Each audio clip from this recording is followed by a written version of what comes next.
lai kan ko man bel sung hian thu ma kam di kan le zena hian ni sam be ke tri ten litri sam nai zan hong tu rin so ko long he ma he tian zan poi mo ke ni am duang lam suo kan ni ve hi alo hom le mai ko lo phok mai ya ke ai han lam suo om tak mi nge mon sa alo la ya ke ber kher ni suo ke ko long le mai ya lom thu kan sui mo mo la ni ke litri sam nai kan ni hi zena hian thu ma kan sui be lo chu chúng ta muốn ra các sợi dây phun miếng bê thiên ada bị tụm ngay này, anh em mà xuân sẽ tiếp tục cái nia dar dar khát đi cái classไปkhátตัวเนี้ยนี่ก็ได้dar darทุ่มแต่สามส่วน dar dar ดีเต็ม class รับจ้างหรอหรือว่าเห็น dar dar ขด dar dar มีองค์เด็กตบเสียจะบอกส่วนคุณเตรียมมันเป็นที่อัศวินเป็นกันเดียเต็มชินักกรามังอ่ะให้มีลิเทเชอร์กับเป็นอาหารกับเป็นส่วนนี่แหละก็สวยกันเนี่ยจานะทุกปีเราก็สวยทุกก็สวยนั้นงัดมาอย่างชุดอย่างที่บางส่วนสวยเลยโอ้ครบมาอย่างอเมริกาสุดท้ายนะยันคุณมีถูกสร้างขึ้นมาคุณมีถูกคุณชูมาขึ้นสู่เปลี่ยนตัวเราของอะไรสุดที่จะรู้ว่าผมเชื่อละกันเลยมาเป็นกันเสียทุกที่ยันสวยตัวเราดูดานเดียวเราอันเดียวอเมริกันดูดานเสียอันนี้มั้งสุดท้ายแล้วว่าjadi nak kesal itu beri, kaya makna kesal mai lo. Jadi saya kampena kan kampung kesal mai lo. Jadi saya naik tim, cuma kita program kesal mai lo, ya. Jadi pembalai program itu kesal mai ni lo. Jadi nakian kesal itu na. Jadi saya lepis dia na, tiki kesal itu na. Jadi kan tu kui poi, real tak ada kesal itu pun kau doa apa. Ini suatu bed kan dibangin real tak ada hukum mana mana doa apa. Amerosu Kristen na le depends ang di emang tak ini nanya ini apa mau tak kah jadi nanya toy ini suatu toy apa kau ikan cuan. Amerosu ini yang ikan cuan darah ketika kan tu jauh kan sudah taman apa. Sebab ini suatu sungian ya han sudah terlebih untuk doa ni.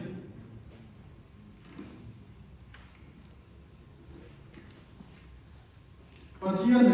lim ilo siap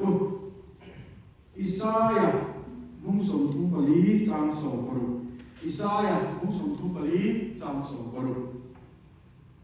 lampa le kapua kasong ula siap zung zing la chuan pakhat ma kim lo om lo fanga pakhat ma ko pui nei lo om lo fang kaka ngein thu ape a thara ngein chung chu tôi không có hồng gì thì phát hiện này là không phải lần qua thằng phát hiện lúc tao mình nói itu jadi aksaran VKTP này lihat sang naik pun mampu turin romana kan siapa lần qua thằng phát hiện dân đã ate kun đã ate chuan thu buin ông đều ăn sôi giang tê kan này chỉ na lalpa ang patian sa rinero chuan khoya maakal soi lo thu thar deu sa lo ni lalpa ko mai takin nangin zana kan tu soi tu mang hian saron veng KGP ten ithu poimo zire lalpa literature tu le la ya kan soi chin poimo zia ano kiet suwa he kan ring nun san len atan te nangma kan rin na ko ma ko lalpa poimo zia cái chia là một thiên thầy tu lên mình bùi la mình làm bùi tất cả chế anh khi mình tu đi sẽ là sung sung sản phẩm của đời sống Christian mình cần gì chế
quấy tụ khi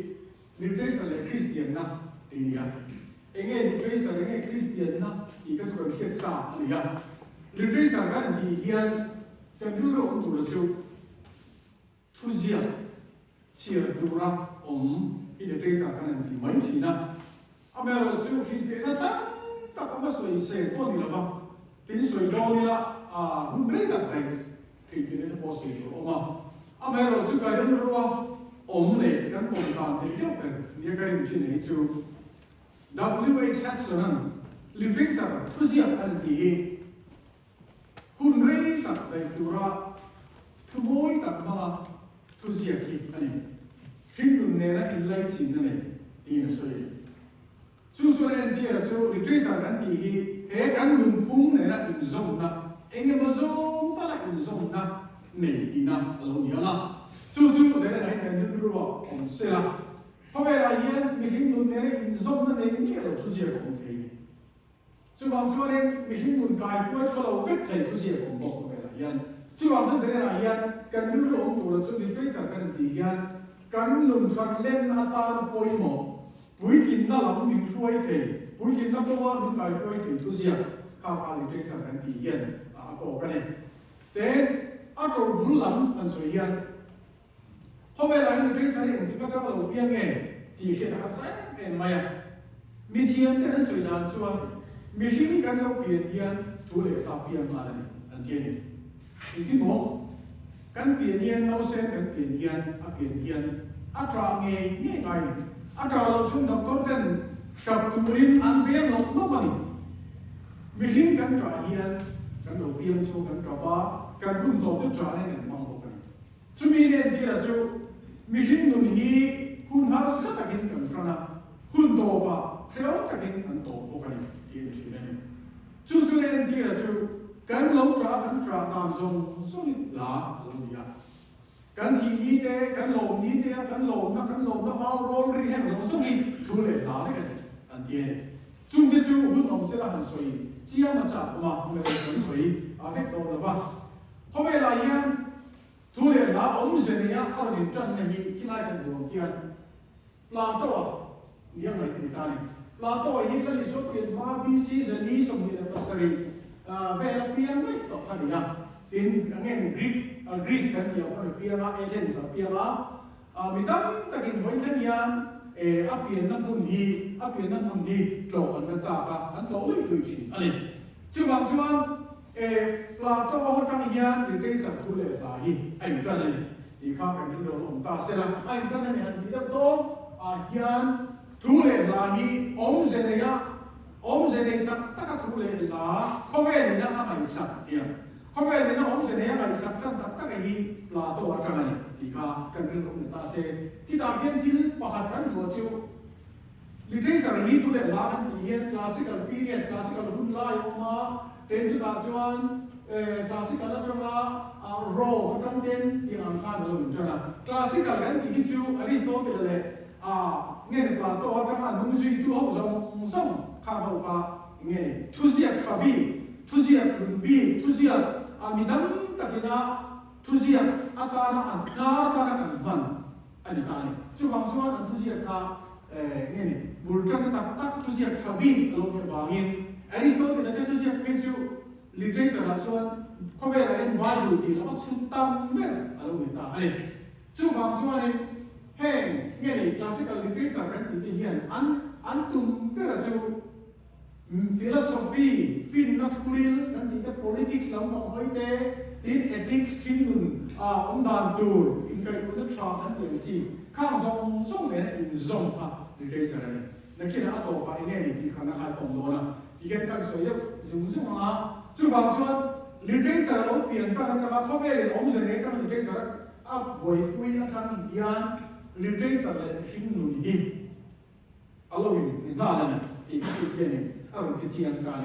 philosophy hình nụ này zong ông đàn tu kiến pha zong không phải là ram in real bộ đàn tu đây nên câu đàn tu khác zong mà khác alo mình nói thì chú này Plato ở chỗ nào để các bộ chỗ thì cái sợi ta này là bộ tu tiên đó sợi mà này anh thì mất mà anh nghe chăng là bộ tu tiên thì nó mà nó đó sợi về mấy này anh thì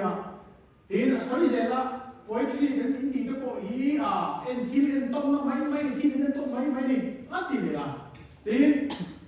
chú mấy là đúng không mà bắt thút thì các trong nó rất là cái làm gắn bế cái gì thế thì nó của tôi theo phát đêm vắt cái này vắt này đến thút thì vẫn xoay máy được đó là sự chỉ thế thì là gì nó của tôi cái chùa tôi nói trong cái chùa sẽ để mà đến thu thịch lầu bộ thì cái này là lần tí thì tỷ lệ ha là thì cái này soi à chung giống số vào chung vào to chuẩn ta đủ thứ sàm rắn khó về ăn đi là ăn chế về được rồi cái đủ thứ sàm ra bài xuân nó làm nghe cho tập nó cảm giác tu tệ trong đó cái tập nó liền theo thâu nó lại cái thiểm thì nó sẽ phòng vừa đến sửa nó chung số này pha cái bộ thầu quý với là kính chùa các nó khó về nông đàn tu này ăn thả tu đây trong ăn khó về các chân cao tất cả trên về tức là hậu về mày hậu về mày tôi sẽ nói đi thì về đấy chứ còn cho nên để nó phân lỗ này chứ còn cho nên đủ hậu có về thì sẽ đủ còn ra mình bộ thì sẽ đủ thì còn lỗ tôi im đi tôi chỉ biết bài rồi đấy thì đều biết ôi vậy này chứ thì đúng không cho nên khám là tôi là bộ tu tên nó rất là azu đêm na azu đều na bia azu hậu na azu mù xịt nó bộ thì là số là một chút khám anh ấy tất cảส่วนthu lệ là ông sẽ này na lâu tiền nó bằng rùa lâu để số này literature anh ý nghe đi thì tất cả Aristotle hết tiếng Anh Plato hết tiếng Anh tất cả là bộ tu thì lâu hậu na anh khai lâu số khai Plato là bộ tu thì hậu hết na lên linh chia chứ chia chứ literature là mình hình dung gì literature là mình hình dung gì anh alo mình sống để mà lòng lệ thì khác alo làm chiang khai thì cho nên Plato zero line rin ông tập sự Aristotle này không phải là hiện Aristotle phim bè thì sinh khai này subject zong subject som này pania master degree le ka doctorate degree kan me antia je kan ta sang kai kan ba important se hovel lo bian to le tra chon ka to Aristotle hi afin bera na tin ya ani chon apu tu soi ba oi chia la Aristotle chon apu tu soi zong som fa ti ya ro sa ale kabu the poetics a chon in lem chan le la pu dan phung chi ram ka alo sia ka ani chon là chuan thu đi ở phố là thiếu thánh thì là nhiều của mình rồi thì về là ta chứ mình này thì là sự cảm giác là cái ngắn thứ là ôi viết biết lòng kia này mà chỉ biết cái nông mấy thì là ôi biết viết lòng kia này Aristotle là gì ôi viết lòng sẵn sự ảnh năng anh là vào anh ấy mình khi nó rất là cái gì tu anh ấy nó rất là cái gì tu anh ấy Aristotle là cái sự áp phí tu có không lai hiện advice là gì tiêu tu tan Alexander cái cái tu có rồi nó khăn yaเขาเวลามีฟิงฤดูอันนี้ว่าการฤดูเก่งที่ละมีฟิงอันนี้ว่าการเรารู้ปุ๋ยอเล็กซานเดอร์เกรดอันนี้พวกเขาเนี่ยอ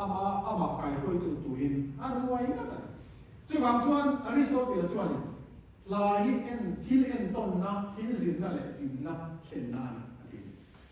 ลาจุมีหิ้งนุ่นเราเอ็นต้นตาเฮ้ยที่หุ่นลายลาอันที่อันนี้แต่การส่วนทุกสิ่งเราส่งมาบุญไอ้ตัวโพลิติกเช่นตีข้าวได้ไปละลาบินจบกันตีข้าวอันนี้บิดละไหมที่ส่วนนี้ลิเทศกันตีฮีดับโพลิติกสันตีฮีอริสโตเติลส่วนลิเทศครั้งสวยนาตานพันอะโคมาอะโลมาสวยด้านอะไรสุดท้ายส่วนนี้อันนี้ส่วนนี้ลาอันที่จะโพฮีมีหิ้งนุ่นอินท่าวันตัวส่วนอารมณ์นี้มีหิ้งนุ่นเอ็นต้นนั่นอันนี้จุดบางส่วนแบบโพลิโมเอ็นมันนี่ลิมนั่นเป็นเป็นตัวตรงนี้จะได้การสับสนส่งไปกับอันนี้ตัดส่วนนี้lalpa nan me hi lo ni ti tu te nei lo ta na per lalpa nan me hi dang so ki ni ka lim na ani ti te ka lo ko tu ko ta lo se ti te mai tu tai la kha tiang la kha tiang la fong la re ka lo pi lo ta se kho ve re on dan tu ti per in nem na min lin ke ma ni min so din thei tu la re tu le la re ni lo on lo ta se kho ve re on zia re no mấy của nó là cái nó đầy tay nó rồi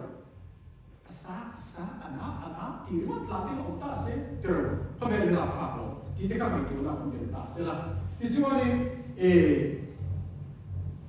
ที่เห็นคลาสสิคลิเทเรเชอร์คุณลายเล่าคุณนู่นแล้วบางที่มาดูเล่ลายนะเอาเราโทรแล้วตัดที่เห็นเป็นส่วนใหญ่ที่ช่วงคลาสสิคปีเรียนเป็นที่กรีกอริสโตเติลกับปาโตเป็นล้อมความจำส่งมาจากคุณลายหอลเท่งคานคริสเตียนนักข้อเวลาอันทุเรศลาส่งค่ะคริสเตียนเนี่ยการเห็นส่งไปถึงส่งได้ปาโตเป็นคุณลายเป็นส่วนมิหิมลุนถึงนะคะมิหิมลุนทัดเลยทัดเลยดันตัวนี้ทันบ่อยเพื่อนอเมริกาจูให้มีข้อเวลาจะคุณลายหอลกันที่ข้อเวลาจะมาลงลุเฮียนนัสตักินคริสเตียนนะครับทุเรศลาคานอารมณ์โตกลางการในที่นั่งโตกันร่างกายลุนโตเนี่ยที่ช่วงนี้เฮ้คุณนักการเงินเรื่องจะสาพลังในฟิลิปปินส์หอยอารมณ์สุขันตาสาหัวนั่งฟังสาหัวนั่งฟังคริสเตียนนักกันที่ข้าในที่สุดข้านี่อารมณ์เงียบตานี่นัสแต่ก็อารมณ์เงียบตาอารมณ์สุขันตานี่เอาไปไว้แบบไหนที่ช่วงปัจจัยเลรินนะส่วนเลสันแบบไม่รู้เลยสันเอาหลังอารมณ์สุขันตาให้ดีคนไหนตัวเสียกันที่ช่วงนี้เซนออกมาสติในที่ส่ว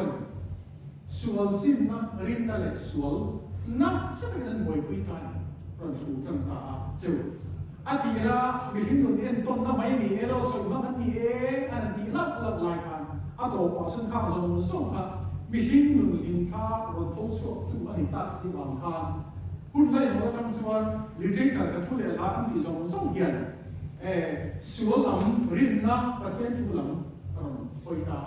เส้นจะรอมันจะเป็นส่วนไบเบิลมันบ่อยพิจารณาไบเบิลเรียนน้องทำดาวมีการทุเรียนชาเองทุเรียนชาเชียร์ตัวนั้นเลยคิดได้ดูเลยมั้งทำบ่อยพิจารณาอันนี้ที่ช่วงนี้เนี่ยคลาสสิคฟิโลโซฟีกันที่ข้ามมีหินนุนกายห้วยเป็นตัวทุเรียนชาอินาเอ็นดีข้ามส่งสมัติใครที่นั่นอริสโตเติลนั่นอะไรก็บอกเลยสุดมีหินฮีเกี่ยมานี่เวทีกันทุเรียนนั้นตัวไล่ละแต่เกี่ยมาให้เกี่ยมากันก็เช็คได้เกี่ยมากันที่ยังเร็วกันกันจุดบางส่วนนี้อริสโตเติลที่ส่วนนี้อริสโตเติลเตลอนไซนัสเตอัสกิลาสเตสฟอกไลสเตมีข้ามส่งทุเรียนกันส่วนมีหินฮีลาลเตโมมีรูปุยเตโมทุเรียนนี้อักเสบปานนี้เกี่ยมาทั้งวันนี้อามาเวค่ะอาตาเชียร์นั่นแหละทุเรียนนั่นแหละจะตัวนุนน่าอัดลงถึงกองสูอามาเวกันข้าทุกนี่นะครับคลาสสิคฟิโลโซฟีกันกี่เนี่ยกันกี่ปากข้าอันนี้จุดบางส่วนคนเช่นโบเฮียนกันทิ้งอยู่นะเฮียนที่ถูกเชียร์นะอาคารทุกไม่บอกผมเลยอินที่เราที่มันที่เราแต่ว่าอินโลเวลจุดบางส่วนนี้จุดทุเรียนนะจุดทุเรียนหัวจุดทุเรียนหัวจุดคลาสสิคลิเทเรเชอร์ทุเรียนส่งเนี่ยอันถูกไปบอกตักอารมณ์นี้อันนี้จุดบางส่วนนี้อารมณ์ทั้งสองเสียละคริสเตียนรินนะจุดอย่างนี้อะไรมัวเกี่ยวกับอารมณ์สองสุดตาเดี๋ยวจุดไม่มีเราวินเวสต์ฟิโลโซฟีกันที่ข้อทั้งฟินนะกันที่เขาส่งค่ะอารมณ์รวมของกันที่ส่วนเมดิวัลคุณไลน์และส่วนคริสต์เอดีลเราเช่นกันเอดีประมาณนั้นส่งประมาณนั้นส่วนนี้ให้ที่คุณไลน์เห็นนัสตักินคริสเตียนที่นั่นที่เป็นเซนเนี่ยนี่เซนบาสตินเตสโรมันเป็นไบเบิลทุกอย่างอันนั้นบ่อยคุยกันตาแต่เมดิวัลคุณไลน์คุณจะมีประมาณนั้นเลยส่งประมาณนั้นเวลาต้องไปที่ส่วนนี้คริสเตียนมีคริสต์ครับนัสตักินเนี่ยนี่อันนั้นทำมาข้อเวลาคุณไลน์ข้อเวลาอันหมดตาสุดยอดเจ้าจุประเทศที่นักการเมืองการประเทศที่อันนู้นมันประเทศที่เห็นเองกินเอามันดีกว่าเชียงรายอาเซนซินราบเบียงค่ะว่าสับการด้วยเกี่ยวกับรัฐนักอะไรด้วยมันก็ทำที่ทุเรศละเสียงนุ่มเราไม่ได้ให้ที่คุณไล่เป็นไม่ดีกว่าคุณไล่ชวนก็ทำค่ะทุเรศละเสียงนุ่มเราไม่ได้ให้ที่เราต้องรู้กันหน่อยแค่ที่พี่เด็กของเราเป็นที่เย็นกันมาหมดจู่เบียร์ที่ไหนเย็นอีกทีเลยกูแค่ที่พี่เด็กทำอะไรที่กูเดินไปเห็นกันดี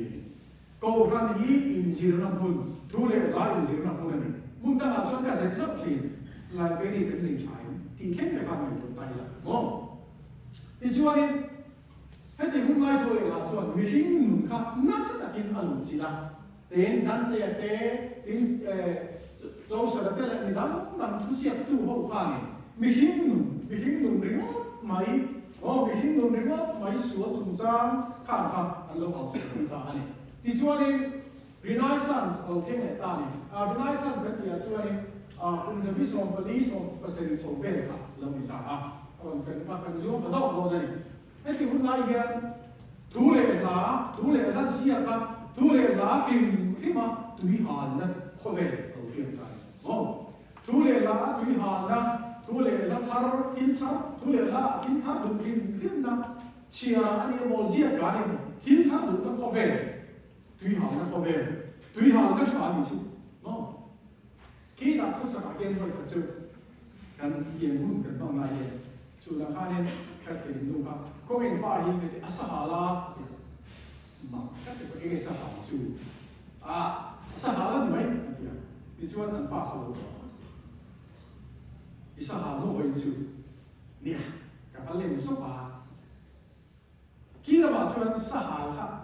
จุดจับส่วนนั้นกันจะเรียนส่วนสหรัฐกันที่เรียนทุกวันจุด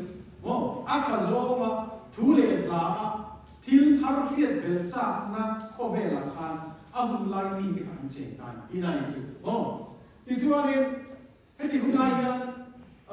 คริสเตียนนั่นจุดอภัยมั้งเบอร์มาเซ่คริมกันคริมซ่าเฮ้ยแต่ที่เราคลาสสิคอลฟิโลโซฟีกันที่อริสโตติเลส์พลาโตเตอัสคิลัสเขาก็ไล่ลงใจนะสิ่งที่ข้อเวลาคันนี้ขาข้อเวลาไม่สั่นนะครับอันเฮ้ยแต่อันตุกุมาแล้วเบ็ดเลยมีส่งเสียงมีไรแต่ส่งที่จะสับมันหมดไปละเสียงมีส่งไปเห็นมีส่งเสียงเราไปเห็นไม่สั่นมีปีบเสียงมาฟ้านี่มันสิปีฟ้านี่มันข้ามพวกว่าไม่สั่นบีอันนี้ข้ามอันนี้เขาไปเห็นวินาศสุดท้ายไปเห็นวินาศสุดท้ายไปเห็นขลายเขาเวลทั้งสมัยสั่นที่นี่ที่ส่วนนี้มาร์โลคริสโตเฟอร์มาร์โลทั้งที่เจ้าวิลเลียมเชกสเปียร์เต้จอห์นลินตันเต้เสียตุนังดังข้ามมีหินหนุนปะเทียนถูอัตรังไม่มีหรอกปะเทียนถูอัตรังไม่มีหรอกมีหินนะอามาทิลติรังเงอาเซนเทดานข้ามทิลทราเรากงดิอันนั้นก็คงจำได้จู่บางส่วนนี้อาหุ่นไล่เขาเวลีเงี้ยเขาเวลดังหลังจงเป็นกันสวยดีอ่ะลิทริสันเลยอันนี้ปะเทียนถูจับนี่เราเขาเวลแล้วก็เขาเวลทิลมีที่นี่นะอามาทิลที่อาจารย์เงี้ยนุนสวนมุ้งสวนอะไรต่างครับนั่นสุดท้ายเรามาคุยกันที่ส่วนนี้คริสโตเฟอร์มาร์โลที่เป็นส่วนนี้อาหุ่นไล่มีหินตุยหาลนะโฉหาลนะดังโลนะทะลุเชื่อนั่นไม่มีนะอาเบสเสียจ้านะอากาศห่วงมาปะเทียนเกลโลวะปะเทียนพวกเราที่ไม่เองมาสิปะเทียนเกลโลวะเขาเวลฟินนะเขาเวลเทียนนั่นเองเราเสียเราตาช่วงจะได้ในคริสเตียนดูแลทางวัลติเกนKTPดูแลทางวัลติเกนแล้วในช่วงคริสต์เกลโลวะเขาเวลฟินนะเขาเวลเทียนนะ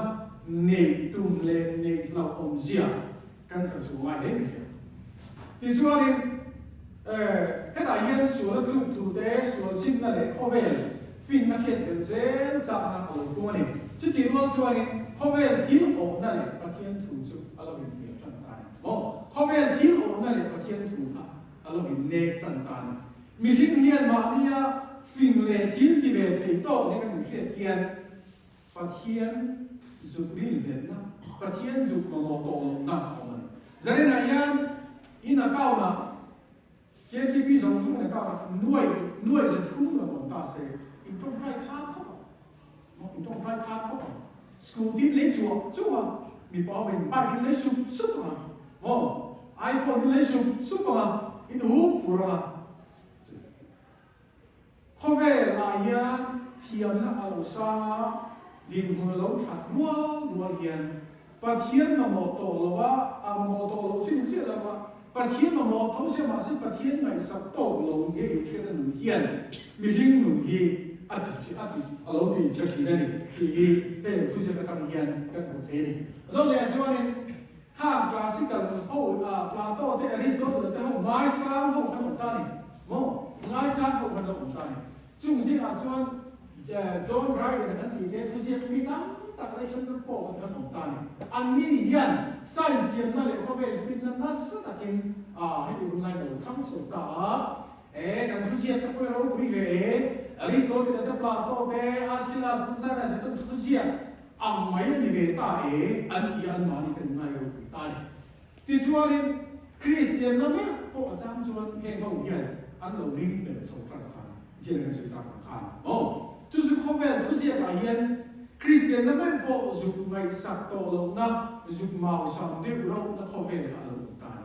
อเมริกาจุดยังเขาเป็นมันที่ชวนอันที่ฟุตตักเองที่ไม่ดูนะเราตาเสียละที่ชวนจุดเขาเป็นคริสเตียนนั่นไม่พอมาสัมทีนี้กันเขาโตกันรู้พิเวทโตก็ล้อมันเลยที่ตู้เด็กเขาเป็นครับอันตัวที่ชวนจุดต้องทำชวนเนี่ยโรแมนติกเลยวิกตอเรียนพีเรียดอันที่เรียกสักเส้นนะชวนโรแมนติกพีเรียดอันที่สุดละทำบ้านอินเดียชวนนั่นละมันนี่ละโม่จะเรียกกันโรแมนติกที่สุดทำไหนโรแมนติกทุเรศละโรแมนติกพีเรียดอันที่ชวนดูอันหอยส่งสวัสดิ์ตู้เดซาเลนตักเสียตู้เดนทุนเสียเองนะเขาเป็นอารมณ์นะ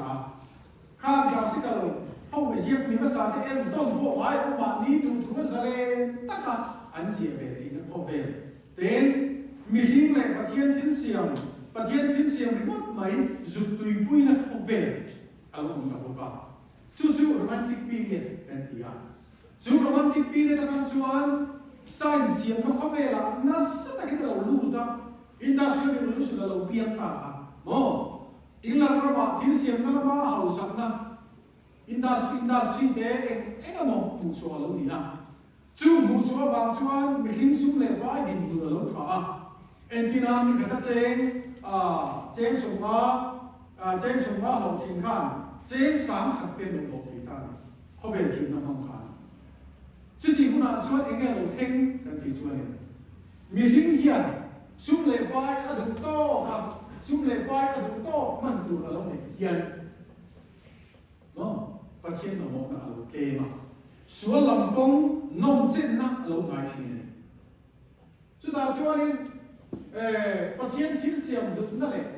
ไงคนบอกนะเราเก่งอ่ะสุดที่ดูไม่อยากชวนเขาไปละที่เสียงนั่นละมาลงช่องอะไรมีมันเนี่ยเรื่องรู้เอาไม่ใช่เลยนะ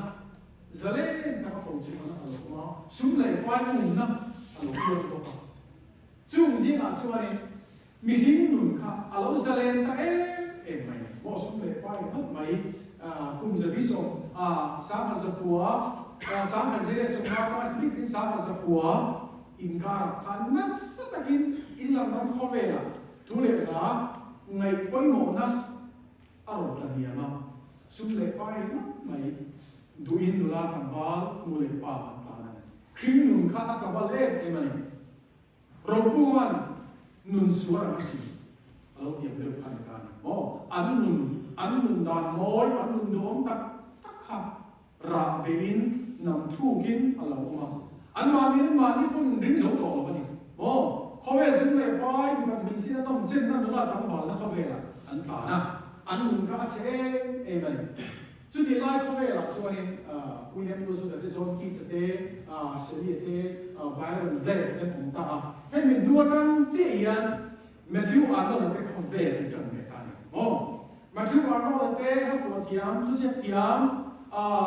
WB สเป็นเขาเวรจังกันจู่โรแมนติกพีเรียดจะเล่นมันก็มาวิกตอเรียนสามารถจะส่งมากันสามารถจะตัวเขาเวรนั้นลุกจู่ลงนมอิงแลนด์รัมนุนครับอัตบาลมันจุดอาชวนว่าจุดแต่พวกอันรู้วงฟงไม่อันรู้วงฟงไม่อันลาคันอันรู้ในสาธิตเดีย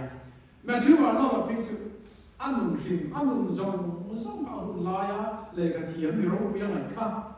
อันรู้ก็อันรู้กับเมื่อเดียวกันแม้ที่ว่าเราเป็นสุดจู่ว่ารู้น่าชวนเขาไปอะไรเห็นหินนั่นตักข้ามาเห็นจบหินจบเลยนุนาตังวอลดอร์บิชฮันลิมตะข้าฮันโกเฟฮันลิมเตอันบุคคลอัน anh đi chỗ ông mùi cắt mày em vào mùi nghe anh đi chỗ này nô la thằng vào mình xuống khá ăn mà tiêu vào nó là anh thì nuôi thì mà anh thì nuôi thì là anh mình xuống đến khá anh mình xuống đến khá anh ta thì xuống tụi lai không về là tụi ta em phải cái tụi lai không về là tụi không tụi ta tụi lai không về là xuống cái tụi lệ phá thì hiện ada tem em anh em về nghe cái tụi lệ phá hiện hồi thì cả phát hiện thì cả lâu này cần phím của nó khác cần luôn cũng ấy azalen em bằng khóc kian cần luôn hiện đại gió đại đà thiếu mù lệ hiện đây ai bằng lâu bằng khóc kian cần thu lệ là khóc hiện kiến tình tăng khác ở lâu fruit ta ở lâu bol ta chứ bằng số đi sáng hạt giờ riêng sống bố bạc thu mà sáng hạt giờ sống bố để quản lý giờ nuôi sống Mizo mà chân chính trả lời thiên ta, Mizo mà chân chính trả lời thiên ta, chú chân chính trả, chỉ là cái gì tổng quan, Christian literature, Christian thu lệ lại, ác hiện nào mà biếng cái sản hiện anh em phải làm, anh làm phải làm,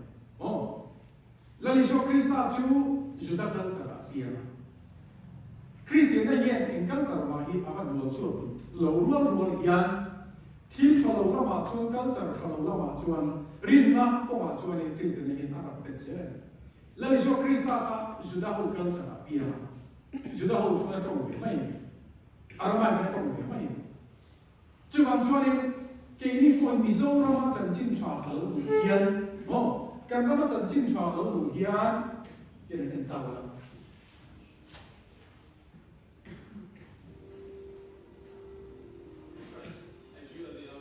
asal nanti misalnya macam cinta alam dunia kan kita ni tu dah cuba cinta ina Kristen ni man rupai mo pera alam man cuba literature literature jauh sampai misalnya macam luta sama dari semua yang paling luta janur ni semua orang luta April AOB siapa? Jangan orang bola tanah koi mo belle mihin nun na on sam berju tule bani. Jadi seperti tiga dicipet begini. AOB siapa? Kalau ini lah siapa? Baik belle tiga misal sinturbu dan siapa? Lalu Tuhan suatu ketika ini tu pasal siapa kah ini tu le lanjut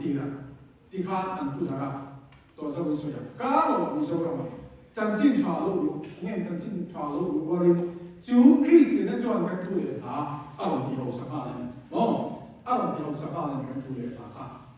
sudah Tuhan kan itu orang le tuข้ามาทำคันเยียนไทยตรงไปละลิมเทนสั่งสุดเงี้ยประสบได้เขาเวลจันทร์ที่ในการเยียนจีและการสวยชมส่งทำไมตรงไปละการขายของตรงนี้เยียนการสวยชมส่งมาทางทิ้งเชียงตะการหลังสุดลิมเทนสั่งเยียนประสบนะคริสเตียนเยียนลิมเทนสั่งการหลังสุดว่าจูกันคริสเตียนนั่นรุ่นจวนกันทุเรศละเจียเราตรงกับมาเป็นลันซอนส่งแต่ก็เจียกินน่าเราเนี่ยเป็นมิสเราไม่มีเราเขาเป็นจันทร์ที่เราโอยมาส่งนั่นเอ็นที่นั่นประคับสุดท้ายละเขาเป็นรำสังกัดเขาส่งที่ลิมเทสระเราสังกัดมาเราส่งต่อเวทอันนี้อิงเรารำจูเขาเป็นรำออกตูอันนี้อิงวายุเนี่ยเขาเป็นรำออกอันทุเรศตาฟ้าทุเรศก็ตักเขาเป็นรำลุเซียวิลเลียมเชคสเปียร์เนาะคนลุเซียเฮ้ยว่าตะวันเฮียเนี่ยว่าที่มีเจ้าของโปรเย็นที่ส่งเฮียเชคสเปียร์ทุเรศละบางโปรเย็นเขาเป็นหัวอิงเลยนี่สุดอาเต้เองต้องโดนเอาเว้ยเนี่ยจุบังเจ้าสาวเป็นจันทินชาอยู่หลังเชียงรัวลินกันทุเรศละอยู่หลังดินสกัดเกี่ยวตัวจงอินเวลาเย็นอยู่หลังดินสกัดตาเสกันละหมดเบียนมุดกันละเขามุดจุบังมาส่งนะเขาเป็น history and yan ko may ram sang kang song ni tuli la ko song ram ne kan ne ten at sa chuan mi hin lung hin tha lang pe tu tu sia rei tak pe ko ni alo tia ne chi na kan soi song kha hat sa ta wi na an lo soi am hat sa ji tu nai mấy anh em không biết rồi chứ hai con ngon trong phải này rei tập bài thì tu tu diệt mi hin mùng đa sa làm thì tu ra khác cần chỉ ruộng chỉ cái bạn đi linh thao là thì tu anh thấy là si chuông rồi thông tin nói xiêm là official in xiêm là tập bao lâu cả ngày hôm nay em tối đến nè em vang nghe đó thì lệ xiêm là official cái anh này rồi pakhat kha sinulania pakhat mizo tangwalania thon thu mai rom la tangwalin mai zo amai mai khan kan soi chi ma so an soi chi amai ro chu mun ta kan sia kha mi hin nun hin kha mizo mi pa te ru tu kan thu le la sia mi te ru tu kha ta do hi le official kha aton thu kha ni anh này thì là nó tù công khó đâu đấy anh này kiểu không KTP đàn này mình bây giờ sẽ tìm lúc khó mấy tù phần này không và lại cái thế thì mình mấy tù phần này anh này chắc chứ là sẽ hay mình mình pha cái gì số tù không sự cái thứ này là việc tù tự nhiên mình dâu tận hóa lệ nắm là in để rem anh tìm hiểu không lại rồi là việc anh đi tay thì bộ chia tao là anh đi tay này cái gì nữa ngay số mình thuê anh ấy này đều có gì mà chỉ được, không? Hát tiền lắm mà anh không thuê nên tao đấy, mà đi, nắm đầm thế này, rừng lồng đi thế này, nó rừng lồng tất cả con của bạn dùng cái gì lồng đi, cái thu để hay dùng lần kia, khác, mình hiểu được thì ta lần dùng alo đi ta, chứ bằng phân, hiện đang xuất hiện, liên kết sản xuất hiện lại. Gai để là chuyện gì nữa, chỉ là cái sự tạo thành cái lá sông thì trả nó rồi nó phải online của mình tìm kiếm cái tu, bây giờ nó tháo mình về cái tu, anh nói cái tu là gì, thì hắn cái tổ bán, tên phim nó đi, bé còn là chuyện cái này phim nó đi, thì có sao gọi là cái sự lâu mấy năm, Francis Bacon nói phim nó đi. Thu lệ là chia tắm hết phim mấy không phải là hết, ba vẫn lờ, thế để cái chia ra papas, ít chứ anh đi nào mà tụi này không phải là, chia tắm hết phim này, thì cho nên khi anh nói là phim nó ra này, Thomas D. Queen xin được tụi cái này, phim hiện tại bây giờ là cho sợi tụi nó Plato, Aristotle cái hàng phim đàn ha, thu lệ là cái này sự hiện anh đi ama thu diệt là poetic siêu lồng xuân cái lồng xuân này thu lệ thay này tất cả là cần cái gì thiếu lý do mà xuân thì xuân là có một đồng bộ thì hiện lịch sử sản xuất do những con là xuân là lịch sử Christa thì sẽ lưu ở cái gì thì Ethiopia là khen về một một thế là lịch sử Christa thì sẽ lưu ở cái gì anh nghe sang lịch sử sản xuất siêu dòng gì Aristotle mình hiểu được em tôi nó mấy ni alo đi ta chắc cho ta đi cái đó mo alo đi ta chắc cho ta đi hiểu được lim thao rồi lần là mình hiểu được em tôi nó thu chia thì ông đầu ta sẽ nắm lấy cái hiện cái lim thao in mù thế đủ tăng cái này đó đang thằng này cái gì mà cái lim thao khác gì cái này mo cái bạn ní đi tất kỳ thu chia cái cam đầu xuống mù chùa ha mình cái này hình sẽ mình biết cái này không? Ini dia chỉ để đúng thế gì? Thì mấy ini bị apa ini thì mấy mà sẽ thu gì cái chuyện tu mà ra này tu mà ra rồi tu mà mình bị về rồi thu gì cái sự Asia tu cái chuyện Asia thu gì cái anh thì một mấy tu suy đi vào mình John biết còn chuyện là lịch sử Christa thì sẽ lưu ở nơi nào thu diệt khá akan xuân mi in biển khả na đầm na nung thắc đấu chân kia chú nung thắc đấu chân chú cha thì nung có về ta ở bồi bồi này đến Benjamin Franklin này chuan call ha xuân đi vào mình vào nó có về cái nào le dei sa ka ni man kan kai te tra ko be la yen ke ni chu tra mi se sa ko an sia pe lo te po an mai te ya mo in de chu in ni ka ri ma ba mo ten si sha ro chu ani le ka bu om lo na pin dan chu thao nei lo ka sa mi ti ka ne ko mo ka ka ku ka ban ka mi a ko ne ko mo ka ti dai la mi in sa la wa nei lo chu en ki na wa nei lo je chu ba chu ani si sha ro chu ani le ka bu chia tu om reng lo na pin dan chu ha wa ti kho sa la nei lo ka sa ni e ga ta ma man ta la chung kai ta ki chu ba chu ani